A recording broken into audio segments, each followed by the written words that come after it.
Orang tahu tak kenapa buah naga kuning ni baru kulit dia hijau pergi kuning kita sudah bang petik. Petani buat demikian juga terpaksa. Sebab jika dia tak nak petik sekarang, nanti dia akan menghadapi kerugian yang besar. Sebab buah masak macam ini, bila monyet rasa aroma dia sudah lepas dari buah ini, monyet akan datang satu kampung.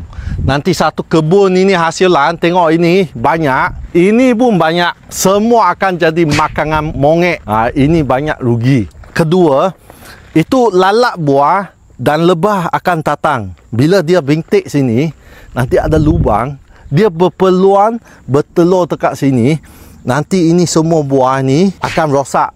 Dia ada ulat. Ketiga, bila buah masak, itu burung nampak, burung datang makan. Cop satu lubang, nanti sudah tak ada hasilan lah. Walaupun rasa tak fair untuk kita consumer makan buah yang masam, tapi terpaksa kita kena menghargai petani yang tanam dengan rajin, dapat hasilan sampai tangan kita. Ada tips untuk maniskan dia, Pak Long recommend boleh letak ini buah masuk ke peti 1 minggu punya masa.